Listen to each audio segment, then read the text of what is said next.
No livro de Allan Kardec, O Céu e o Inferno, capítulo número 7, há uma página extraordinária que se chama Código Penal da Vida Futura.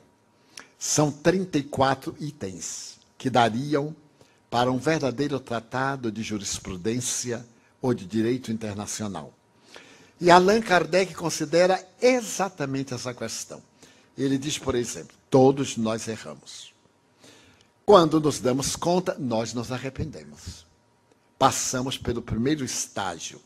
Ao nos arrependermos, nós sofremos expiação. Mas isso não basta. Depois que nós nos arrependemos, então o que fazemos? Pedimos desculpas. Mas isso não basta. É necessário anular o mal que nós fizemos, através do bem que possamos fazer. Então, eu ofendi alguém e peço-lhe, mas eu continuo em débito. Eu tenho que fazer um bem para que anule o mal que eu fiz. Eu vou ao banco e peço um empréstimo. Então, na hora de pagar, eu não posso. Eu digo, gerente, tenha paciência, me desculpe. Ele desculpa, mas eu continuo devendo. E eu só me reabilito quando cessar o meu débito. Então, o que posso fazer? Eu digo ao gerente, eu devo $1.000. Você empresta-me 3.000, eu resgato os 1.000 que devia, fico com 2.000 que eu vou investir e pagarei os 3.000 oportunamente. Se ele for um gerente hábil, ele fala, arrependo-me, procuro reabilitar-me. Se o outro me perdoar, ótimo para ele. Eu continuo devendo. Se não me perdoar, pior para ele, que passa a ser devedor. Porque é da lei. Nós temos o dever de perdoar o nosso próximo. Mas nós temos a obrigação de nos reabilitarmos perante o nosso próximo. Porque eu desencaminho uma pessoa. Vamos colocar isso em termos muito práticos. O homem seduz uma jovem e atira na prostituição. Ele se arrepende, mas ela continua prostituta. Todos os danos que lhe advenham, ele tem responsabilidade. Então, o que ele vai fazer? Tentar reabilitá-la. Mas ela já se acostumou, não quer. Agora o problema é dela. Ele, então, vai fazer o bem a outras pessoas para anular esse mal que fez. Então, em toda ação, é uma contabilidade. Deve haver. Devo, coloco, regularizo. É uma lei, portanto, extraordinária, porque nos dá dignidade. O inconsciente coletivo tem responsabilidade nas tragédias planetárias de maneira nenhuma. As tragédias planetárias fazem parte do processo da evolução. No Livro dos Espíritos, na terceira parte, Allan Kardec pergunta, o que pretende Deus com a destruição? E os Espíritos respondem, é necessário que tudo se destrua para poder renovar-se. E o que pretende Deus? Fomentar o progresso. Na 742, o que pretende Deus com a guerra? Por que existe a guerra? Por causa da predominância da natureza animal do indivíduo sobre a natureza espiritual e o desbordar das paixões. E o que pretende Deus com a guerra? Apressar o progresso, porque aquele que não ouve o amor ouvirá o sofrimento. Portanto, é uma lógica. A doutrina tem uma lógica, uma ética cartesiana, perfeitamente básica. Como interpretar a relação do Oriente contra o Ocidente? Se o homem tem o poder de destruição através das armas nucleares, mesmo assim o mundo estará protegido da destruição? De maneira nenhuma. É o quarto fator que pode haver o fim do mundo, uma guerra nuclear. Mas esta guerra nuclear, dizem os estrategistas militares, não acontecerá. Acontecerão guerras locais, porque uma guerra nuclear, o vitorioso morrerá em cima do vencido. E todo mundo sofrerá o efeito da desintegração nuclear.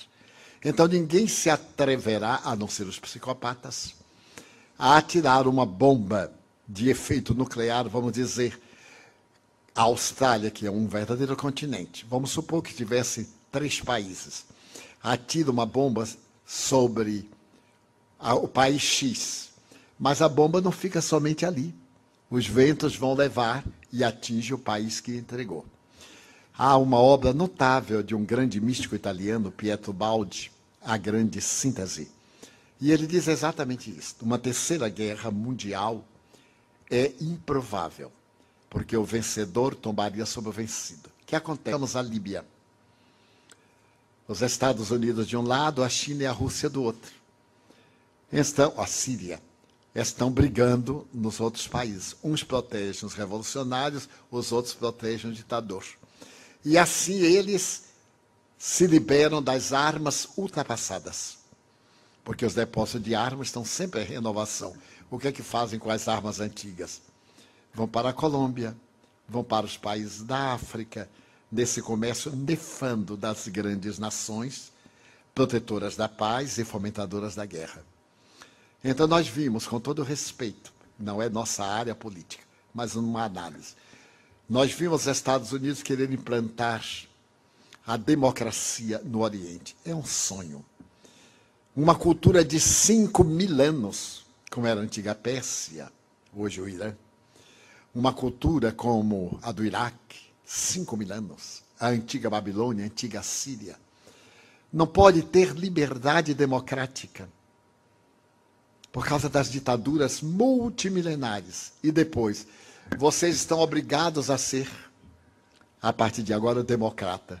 Mas se a democracia é a liberdade de escolha, como é que eu posso obrigar a pessoa a ser livre? Em verdade, não era nada disso. Não havia armas nucleares de extinção coletiva, como ficou provado. Era interesse do petróleo. As guerras, como agora no Afeganistão e etc., com todo o respeito, são de interesses econômicos. O que é que prevê a cultura moderna? É que no ano 2025 é provável que haja uma grande guerra. Não por causa do petróleo, por causa de água potável. A dessalinização ainda não é suficiente para transformar a água do mar em água potável. Dubai, Abu Dhabi e outros já conseguem um pouco, mas não é suficiente. Então é necessário que nós economizemos água. Estamos sendo advertidos pelo ecossistema, porque 3/4 partes do mundo são aquosas, mas não água potável. No nordeste do Brasil tem o maior lençol de águas do mundo, salobra. Portanto, é mesmo que não ter. Dessa forma, a relação do Oriente com o Ocidente vem desde a Idade Média. A grande responsabilidade é das cruzadas, o ódio ainda é das cruzadas. Quando os europeus foram defender a sepultura de Jesus, que era vazia, defender um túmulo que não tinha nada. Será que eles foram defender o túmulo contra Saladino e outros? Ou foram furtar os tesouros orientais? Então eles vieram para o Oriente, trouxeram as terríveis enfermidades do Ocidente. E levaram a sífilis, a gripe, a tuberculose, que não eram doenças do Ocidente. O tracoma, que é uma doença típica do deserto, nós pegamos durante as cruzadas. O próprio Francisco de Assis, quando ele veio, ele pegou o tracoma, graças à ardência do sol no Egito. Segundo estatística, por ano, 2 milhões de pessoas dessas áreas contraem o tracoma. É uma doença que cega. A cura é remota.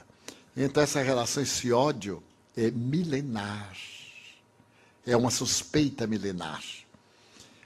Mas numa nova era, quando nós demonstrarmos os nossos sentimentos, que não há Oriente, não há Ocidente, que tanto Maomé como Jesus são missionários de Deus, como Buda e como tantos outros, Akhenaton, Confúcio, e tantos outros missionários, o que importa é Deus, é o amor.